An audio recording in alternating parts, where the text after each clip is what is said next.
Illusion magic is often seen as the red-headed stepchild of fantasy, the weak magic, the type of magic that doesn't really work in combat. But that's not a good reflection of the versatility of tricking the mind. We don't even need magic to create illusions. Animals in our world have adapted through evolution to use effects that look like magic all the time. If you don't know what you're seeing. Even stage magicians in our world can make you think that what you saw really was an illusion, really was some kind of magic. They can make it look as though something is there, but it's not. Or something happened, but it didn't. So today, let's take a deep dive into illusion magic and how to use it in a fantasy world. Welcome to another episode of Just in Time Worlds with your host, Marie Mullaney. This video is sponsored by World Anvil, a set of world building tools that helps you create, organize, and store your world setting.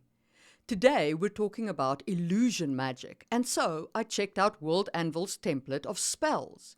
After all, a good spell can go a long way in immersing the reader in the world you are creating. I really love this template. It covers some generic details like the source of magic and the manifestation, but it also has a technical tab with questions like what gestures are used in the spell and which components go into it. For worlds that utilize magic heavily, I highly recommend checking out the spell article template on World Anvil. If you want to use World Anvil, you can sign up for free, and if you're ready to get rid of the ads, you can use my link for a 10% discount. Check it all out on the link below. Okay, let's get cracking. First, what is an illusion? An illusion is when something is hidden or something that is not really there seems to be there, or you think a thing is there, but it's actually another thing. It's a thing in disguise. An illusion is a trick for the senses, most often the sense of sight, but not always. You could also trick somebody with a sense of smell, or with the sense of touch, or even audibly with the sense of hearing. Speaking in more broad terms, an illusion can also be a trick for the mind. It can be something like hypnosis, or something like convincing your mind to accept something as fact when it is actually false, convincing your mind to calculate the odds incorrectly and to make a decision based on a fallacy of logic. So, working from this broad definition, what kind of animals use illusion and how do they use it? The most famous land-based animal that uses illusion is probably the chameleon.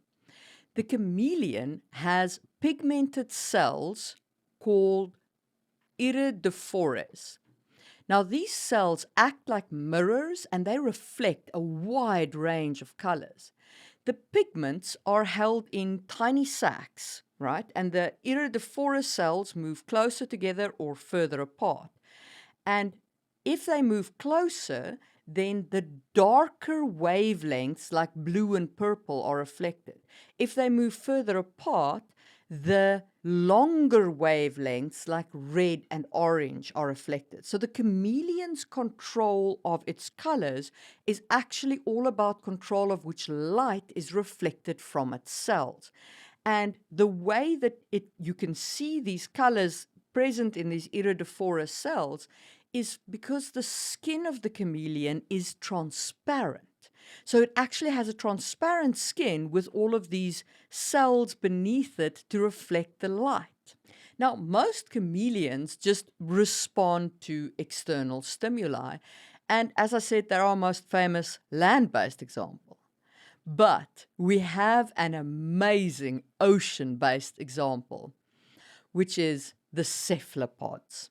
Cephalopods have chromatophore cells that include elastic succula that holds the pigment under the skin. Now, these cells are attached to muscles that allow the cells to stretch and contract, so the pigment is stretched and contracted. These cells are also attached to nerves and are neurally controlled. The cephalopod which is basically an octopus or a cuttlefish or so on, can control the colors that are shown with the chromatophorus cells by deciding to change the colors of its skin. Some squids can increase one sacculi while decreasing the others to produce intricate patterns, including the zebra patterns that we see when the males display aggression in some species of squid.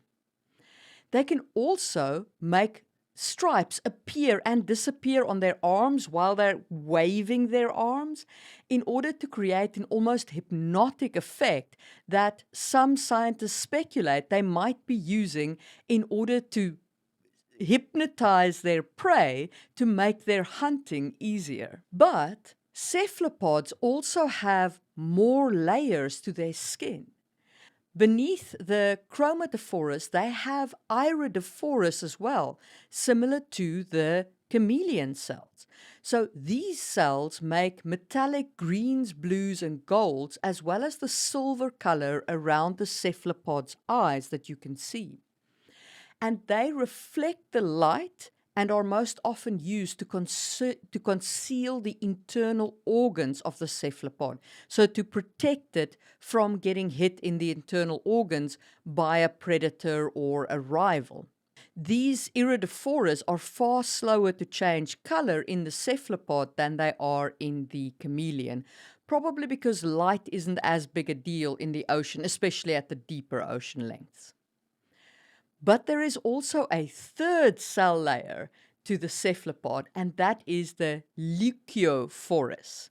This is the last layer of cells, and they are the cells that give the cephalopod the white spots that you see in some of the squid species. Now, these cells are flattened branched cells that scatter and reflect incoming light, and they reflect the predominant wavelength of the environment. And this allows the animal to blend into its environment, to hide in its environment. But we're still not done with cephalopods, because they also have photophorus cells, which produce bioluminescence. And bioluminescence produces light in a process similar to when a chemical light stick is broken and you get light from the chemical light stick.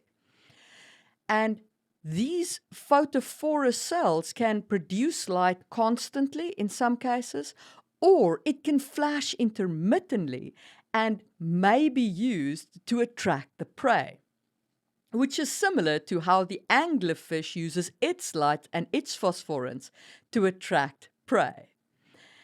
Now, the combination of all of these factors is what allows the deep sea cephalopods to do the most amazing thing with their color and light, and to appear as different animals from what they actually are, to hide and blend into their environment, to be almost invisible, and then come from nowhere and look like a completely different creature that's attacking you.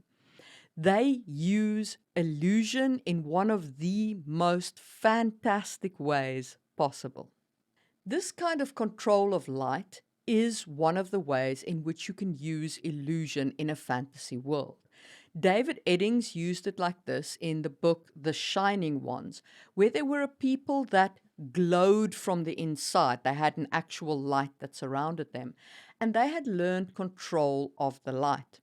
And this control allowed them to bend the light around themselves and thus be pretty much invisible. Now, we can do that to a certain extent in our world as well. You can find videos online of showing how light can be bent using mirrors and so on to make it appear as though nothing is there. So this manipulation of light is certainly a form of illusion magic that ties back strongly to how we would think illusion magic could work. Because if you have complete control over light, you don't just need to worry about bending it around yourself or maybe using it to hypnotize things or so on. You can build whole constructs out of light and make it seem as though there's a thing there when in fact there is not.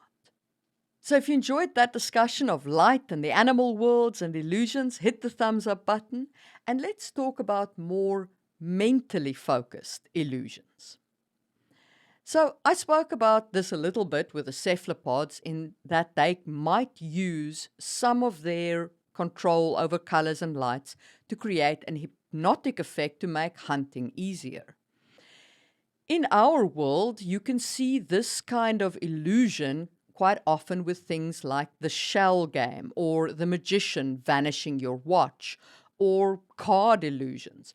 Basically, it's any kind of illusion where you trick the mind into thinking that what they saw wasn't real, or that they didn't see what they think they saw, or that they did see something which patently didn't happen. The absolutely most successful implementation of that in our world is undoubtedly in gambling in all its forms. Basically, gambling creates the illusion that you can win. But the odds of the game is always on the casino side, otherwise they wouldn't make money. Players only feel like they have control because they roll the dice or because they say, hit me, don't hit me at the card table. Now, you can count cards and that can make a difference, but really the odds are still with a casino. And I mean, this is especially true in things like roulette, where the odds are discrete. Every roll is completely independent of the roll that went before it. And yet casinos will put up boards that show the last 5 rolls in order to make players think that maybe they can predict the rolls because, if they rolled 6 in a row, they won't roll another 6, that won't happen, but it can. Every roll is completely discrete and therefore the previous rolls have no impact on the current roll. They just create an illusion in your mind. And this is one of the most effective ways to fool people, to create an illusion. Well, that's a little bit of a depressive thought that we all get tricked into this kind of behavior. So let's think a little bit more about fantasy and how to use mental illusions in fantasy. So examples of this is Quick Ben from the Malazan series, who can use the path of Menias, which is a warren considered a sister to the Mokra warren, as it still relates to matters of the mind. As I said, these illusions are not so much about building up lights and a show and fooling the senses physically. This is about fooling the mind more than the senses. Ben uses the illusion magic to great effect during the Malazan series. And indeed, there are times when his illusions become real due to the interference of other higher powers. Another great use of illusion magic is in Will White's Cradle series. Now, I have only read the first book, so I'm operating on that knowledge only. So in Unsold, we're introduced to the path of the white fox, which is a magical path, and the ruler move of the path of the white fox is crafting illusions around the target that the target believes are real, but other people can see are fake, or the caster can see is fake. Now, the hero of Unsold, Lyndon, gets this magical item, which are these banners that he sets up, and then he powers these banners and they create an illusion that sucks the person who was in them, the target of the banners, that sucks them into this illusionary world and has them fighting phantoms that exist only in their mind. These banners are used by Lyndon to overcome multiple obstacles in the book Unsold. And it's a very interesting use and choice of magic for an epic magic system. I'm quite eager to see where this kind of illusionary magic goes in the future books. Now, if you want to use illusions in your world, I think that your consideration should be which senses do they affect? Of course, the more senses an illusion affects, the more effective it will be. For example, an illusion that has sound as well as light will be more effective than an illusion without. If you can also add scent, that would make it even more effective. Of course, if your illusion also includes touch, then you're probably looking at more than an illusion, because at that point it's almost a solid thing. But maybe the touch could be a mental component that fools the mind into thinking that it only experiences touch. Think about whether your illusion is based around that fooling of the senses or whether it's more around fooling of the mind. Bearing in mind that if you're fooling the mind, if you're making people think it's not real rather than just fooling their eyes, that does have certain implications about the kind of people who are willing to wield it as a power. Because at that point, your illusionist is willing to engage in mental control. And it is a very short step from making you see something that isn't real to controlling what you think. So be aware that illusionists can come with a dicey set of morals. And those are my thoughts on illusion magic in fantasy worlds. If you enjoyed this video, hit the thumbs up button and maybe check out my video on using music as a magic system in fantasy worlds. If you want to connect around this or any other topic, I do have a Discord server linked down below. And I will see you soon for another episode of Just in Time Worlds.